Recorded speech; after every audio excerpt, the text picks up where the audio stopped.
Merci d'être sur la RTS1 et bienvenue dans votre émission La Voix du Croyant. أعوذ بالله السميع العليم من الشيطان الرجيم بسم الله الرحمن الرحيم إن الحمد لله نحمده ونستعينه ونستغفره ونعوذ به الله تعالى من شرور أنفسنا ومن سيئات أعمالنا من يهده الله فلا مضل له ومن يضلل فلا هادي له وأشهد أن لا إله إلا الله وحده لا شريك له وأشهد أن محمدا عبده ورسوله صلى الله عليه وآله وصحبه ومن تبعهم بإحسان إلى يوم الدين. Louange à Allah subhanahu wa ta'ala. Nous le glorifions, nous lui demandons de l'aide. Nous lui demandons également pardon contre le mal de nos péchés. Celui qu'il guide sur la bonne voie, nul ne peut l'égarer. Et celui qu'il égare, nul ne peut non plus le guider. Je témoigne qu'il n'y a en fait point de divinité digne d'adoration, sauf Allah subhanahu wa ta'ala, l'unique qui n'a point d'associé. Et que le prophète Muhammad alayhi salatu wa salam est son serviteur et son messager. Que la bénédiction d'Allah subhanahu wa ta'ala soit sur lui, sa famille, ses compagnons et sur tout ce qui le suit sur le droit chemin jusqu'au jour, bien entendu, de la résurrection. Chers frères et sœurs en islam, assalamu alaikum wa rahmatullahi ta'ala wa barakatuh. Nous poursuivons notre thème sur la succession ou l'héritage en islam. Et aujourd'hui, nous allons vous parler des dispositions à prendre avant de pouvoir procéder à la succession d'un défunt. Pour que cette dernière ne souffre d'aucun manquement ou dysfonctionnement. Et parmi ces dispositions, premièrement, il y a le fait de recenser ou d'évaluer l'ensemble des biens et avoirs du défunt, à savoir la situation des comptes bancaires, des dettes, des engagements pris, etc., etc. Et sur ce point, il est important d'interroger les proches parents, tels que ses enfants, ses épouses, pour qu'ils apportent des clarifications, n'est-ce pas, au sujet de ces biens. Pour qu'ils apportent des clarifications au sujet de ces biens et avoirs. Et toute personne qui ne déclare pas un plus petit bien du défunt, Allah subhanahu wa ta'ala, comme je l'ai dit la dernière fois, va lui priver le paradis. وَمَنْ قَطَعَهُ أَدْخَلَهُ اللَّهُ نَارٍ. Quiconque dilapide une succession en refusant de déclarer le plus petit bien du défunt, Allah subhanahu wa ta'ala va tout simplement lui priver le paradis.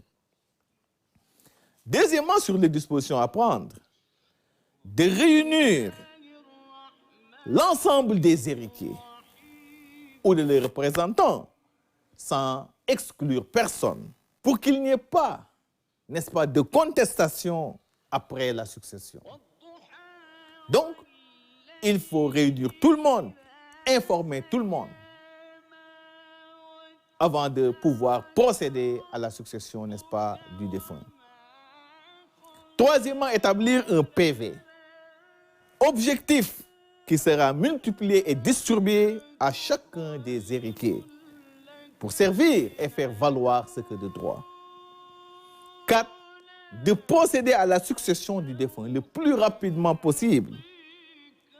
Car le fait de retarder une succession ne fait que compliquer davantage la situation successorale. On n'a plus le droit d'utiliser aucun de ses biens ou avoirs tant qu'on n'a pas procédé à sa succession. Parfois, un défunt laisse derrière lui des bœufs, des moutons, et les parents les utilisent à l'occasion de ses funérailles. Ce qui est au regard de l'islam dangereux, parce qu'ils sont en train de dilapider, n'est-ce pas, les biens de ses héritiers. Donc, si la personne décède, on n'a plus le droit de toucher à ses biens jusqu'à ce que sa succession soit faite. Seules 4 dépenses nous sont autorisées sur les biens du défunt. 4 dépenses que les docteurs de la jurisprudence islamique matérialise en ces 4 lettres. تدوم. L'état bima'na tajhizul mayt. De prélever sur son avoir une petite somme juste pour s'occuper de ses funérailles. L'achat du linceul, du coton, du parfum, etc. Et de quoi payer ceux qui s'occupent de la toilette mortuaire. Donc, c'est ça qu'on appelle tajhizul mayt. Deuxièmement, le dal, c'est-à-dire la seconde lettre, bima'na qada'u duyunihi, de payer intégralement ses dettes s'il en disposait. Et de préférence, avant même son inhumation, pour qu'il ne soit pas dans des situations inconfortables et incertaines. Car il faut le dire, l'âme du croyant est esclave de sa dette jusqu'à son règlement. Nafsul mu'min mu'allaqatun bidaynihi hatta yuqda anhu. Le défunt, il est esclave de sa dette tant que cette dernière n'est pas réglée. La troisième lettre, c'est-à-dire le waw, bima'na wasiyatun, yani tanfizu wasiyatihi. C'est d'honorer son testament. S'il en avait fait de son vivant, bien entendu. Et il faut préciser que le testament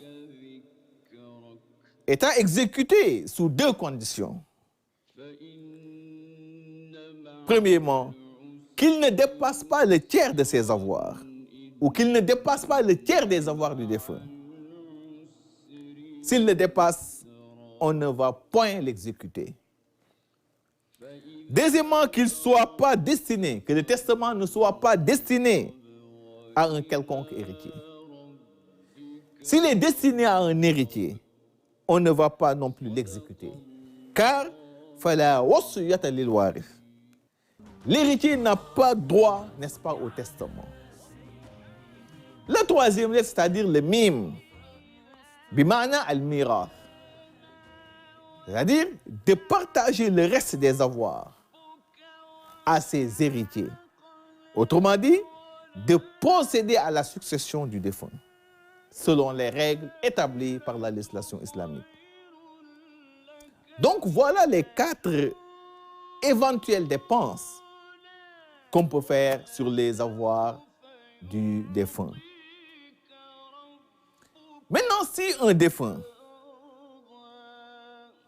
n'a laissé ni dette ni testament et que les membres de sa famille s'engagent à prendre en charge les dépenses liées à la toilette mortuaire et autres, dans ce cas, on ne va rien prélever sur ses avoirs.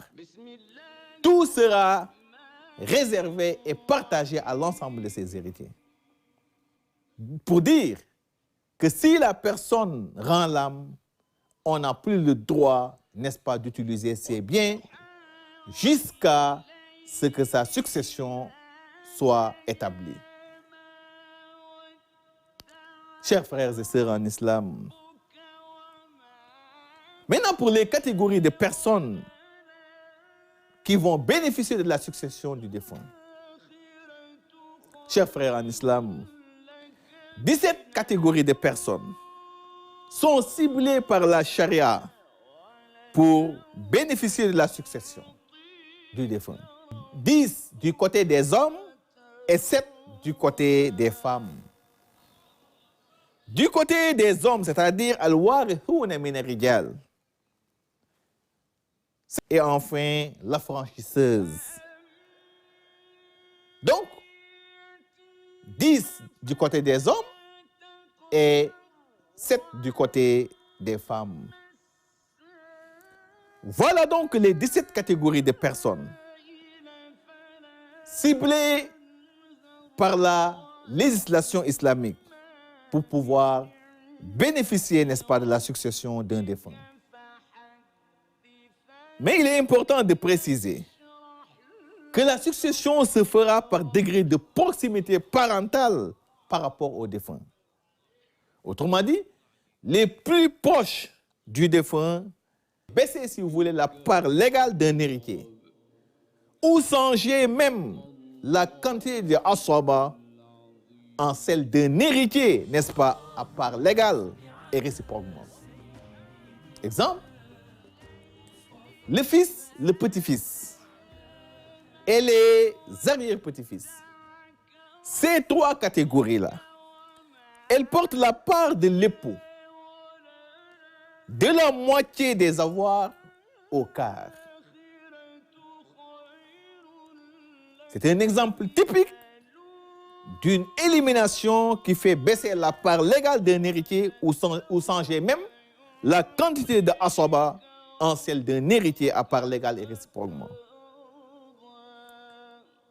Donc, ces trois catégories-là, le fils, le petit-fils et les arrière-petits-fils, elles portent ou ils portent la part de l'époux de la moitié des avoirs au quart. De la moitié si la femme n'a pas d'enfants ou de petits-enfants. Au quart si elle a des enfants ou des petits-enfants. Ces trois catégories également, elles portent la part du père et du grand-père de la qualité de asaba à celle d'un héritier à part légale. Celle du sixième. Voilà pour ce qui est, si vous voulez, des cas d'élimination. Maintenant, pour revenir au asib.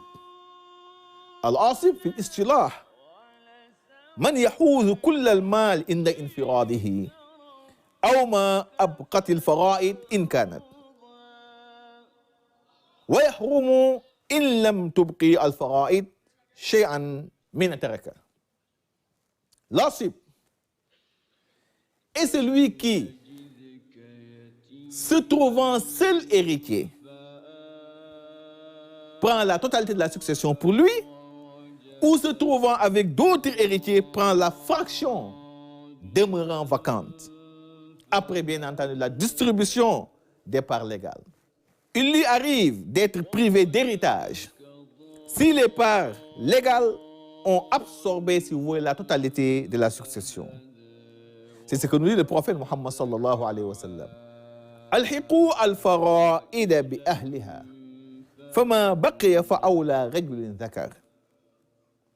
Attribuez à chacun des héritiers la part qui lui est réservée. Le reste sera remis aux garçons ayant plus de droits. Et pour ce qui est des asaba, nous avons deux sortes d'asaba. Al-asabatu as-sababiyya, qui est une asaba dont l'origine est une cause, n'est-ce pas, extérieure. Cause extérieure, comme Mawla Ni'ama, c'est-à-dire l'affranchissement. La preuve est la parole du prophète Muhammad alayhi salatu wa salam. Innamal wala liman a'taqid. L'héritage, après l'affranchissement, est un droit qui appartient à celui qui a affranchi. L'autre asaba, c'est ce qu'on appelle al-asabatu an-nasabiyya. Une asaba dont l'origine est le lien de parenté. Ils sont de trois sortes. Les asabatu as-sababiyya. Premièrement, il y a asabatu binafsi. C'est ce qui sont asaba par eux-mêmes. Ce sont les hommes qui héritent, sauf le mari et l'enfant. Sauf le mari et l'enfant de la mère, c'est-à-dire les frères et sœurs, n'est-ce pas, utérins. Deuxième asaba, sur les asabatu à nasabiyya, il y a ce qu'on appelle al-asabatu bi-ghayri. C'est ce qui sont asaba par l'intermédiaire d'autres personnes. Ce sont les filles du fils, les sœurs germaines et les sœurs issues, si vous voulez, d'un même père. Chacune d'entre elles est considérée comme asib lorsqu'elle est accompagnée de son frère. C'est ce que nous dit Allah subhanahu wa ta'ala dans le Saint-Coran. وَإِن كَانُوا إِخْوَةً رِجَالًا وَنِسَاءً فَلِلذَّكَرِ مِثْلُ حَظِّ الْأُنثَيَيْنِ. Et s'il a des frères et des sœurs, aux frères alors une portion égale à celle des deux sœurs. Et le troisième asaba, sur les asaba an-nasabiyya, il y a ce qu'on appelle al-asabatu ma'a ghayri, qui est différent des deux cités tantôt. C'est-à-dire, ceux qui sont asaba, ce sont les sœurs, lorsqu'elles sont en présence, bien entendu, de filles issues du défunt. Voilà pour ce qui est des cas d'élimination et des cas de asaba. Chers frères et sœurs en islam, maintenant nous allons voir ce qu'on appelle les furoud al-muqaddara, c'est-à-dire les parts prescrites en matière de succession. Pour ce qui est des parts prescrites en matière de succession, qu'on appelle al-furoud al-muqaddara, ces parts sont au nombre de 6. Et en général, c'est des fractions qu'on utilise. Premièrement, il y a la demi, que l'on appelle an-nisf. Deuxièmement, il y a le quart, qu'on appelle ar-rub'u. Troisièmement, il y a ce qu'on appelle le 8e, qu'on appelle athun. Quatrièmement, il y a ce qu'on appelle les 2 tiers, que l'on appelle athuluthani. 5, il y a le tiers, qu'on appelle athuluth. 6, il y a le 6e, qu'on appelle as-sudus. Maintenant, à part ces 6 parts prescrites, il y a ce qu'on appelle le cas du tiers restant, qu'on appelle thuluthul baqi, que nous allons expliquer de père ou de son défunt père, si elle se trouve seule, c'est-à-dire sans frère ni sœur. C'est ce que nous dit Allah subhanahu wa ta'ala. وَإِن كَانَتْ وَاحِدَةٌ فَلَهَا النِّصْفُ. Si elle est seule, sans aucun frère ni aucune sœur, à elle alors la moitié des avoirs du défunt. Chers frères et sœurs en islam, nous voilà au terme de notre émission. Merci de l'avoir suivi et à la semaine prochaine, Inch'Allah, pour un autre numéro. أقول قولي هذا واستغفر الله العظيم لي ولكم ولسائر المسلمين من كل ذنب فاستغفروه إنه هو غفور رحيم.